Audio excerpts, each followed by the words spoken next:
ஒரு காலத்தில் இவர்கள் ஒரு சுமை என்று சொல்லப்பட்டவர்கள். இன்று அதே மக்கள்தான் இஸ்ரேலின் மிகப்பெரிய பலமாக மாறிக்கொண்டிருக்கிறார்கள். உலகம் தவறாக கணித்தது, ஆனால் கடவுள் தவறாக இல்லை. இது திடீர்னு நடந்த மாற்றம் கிடையாது. இது மெதுவாக, ஆழமாக, வலியோடு நடந்த மாற்றம்.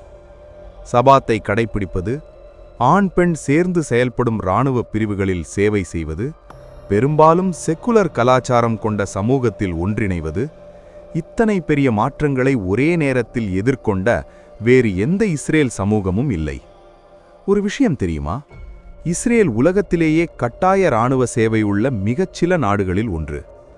18 வயசுல பள்ளி முடிந்ததும் இராணுவம். அப்படிப்பட்ட நாட்டில் ஒரு சமூகமே நாங்க சேவை செய்ய மாட்டோம் என்று இருந்தது. அதனால்தான் உலகம் சொன்னது, இஸ்ரேல் இதனால் உடைந்து போயிடும்னு. ஆனால் இப்போ நிலைமை மாறிட்டது. இன்று அவர்கள் இஸ்ரேல் இராணுவத்தில் தைரியமாக முன்னேறி கொண்டிருக்கிறார்கள். நகால் ஹரேடி என்ற ஒரு சிறப்பு போர் பிரிவு உள்ளது. இந்த பிரிவு ஒரே ஒரு விஷயத்தை நிரூபிக்கிறது: கடவுளுக்கு முழுமையாக அர்ப்பணிப்புடன் இருக்கலாம், அதே நேரத்தில் தேசத்திற்கும் முழுமையாக விசுவாசமாக இருக்கலாம். இந்த வீரர்கள் வெளியிலிருந்து மட்டும் விமர்சனம் வாங்கல.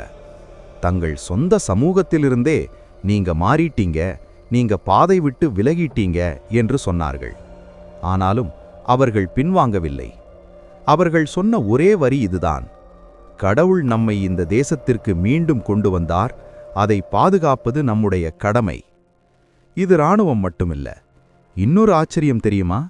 இஸ்ரேல் உலகத்திலேயே மிகச்சிறிய நாடு. ஆனா டெக்னாலஜி, டிஃபென்ஸ், மெடிசின், அக்ரிகல்ச்சர் எல்லா துறையிலும் வேர்ல்ட் லீடிங். அதுக்கு காரணம் மனித வளம்.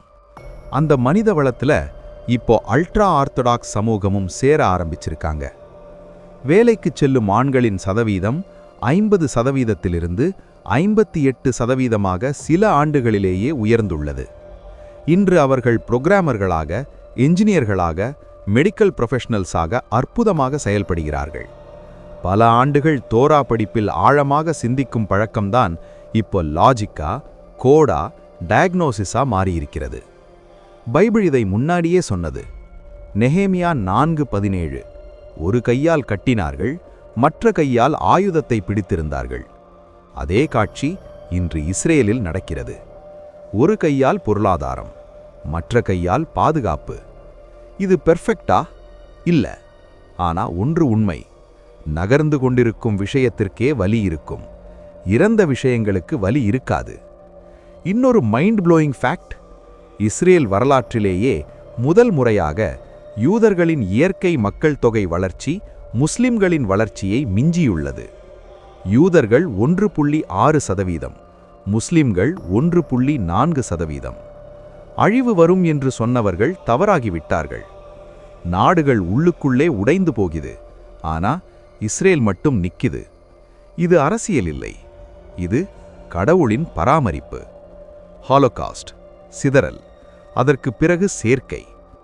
எரேமியா 31:10 சொல்கிறது: இஸ்ரேலை சிதறடித்தவர் அவரையே மீண்டும் கூட்டி, மெய்ப்பன் தன் மந்தையை காக்கும் போல அவர்களை காப்பார். ஒரு காலத்தில் சுமை என்று கருதப்பட்டதே இன்று மிகப்பெரிய பலமாக மாறியுள்ளது. கடவுள் இந்த சமூகத்துடன் இன்னும் முடிக்கவில்லை. உண்மையில் அவர் இப்போதுதான் ஆரம்பித்திருக்கிறார். நாம் பார்க்கிற உலகம் எப்போதும் முழு உண்மையை காட்டாது. சில உண்மைகள் மறைக்கப்பட்டிருக்கும், சில உண்மைகள் புறக்கணிக்கப்பட்டிருக்கும். ஆனால் காலம் வந்தால் அந்த மறைந்த உண்மைகள் முன்னே வந்து நிற்கும். இது ஒரு கதை இல்லை, இது ஒரு கருத்தும் இல்லை. இது வரலாற்றில் நடந்த, இன்னும் நடந்து கொண்டிருக்கும் உண்மை. நாம் இங்கே சொல்வது செய்தி அல்ல, வெளிப்படாத உண்மை.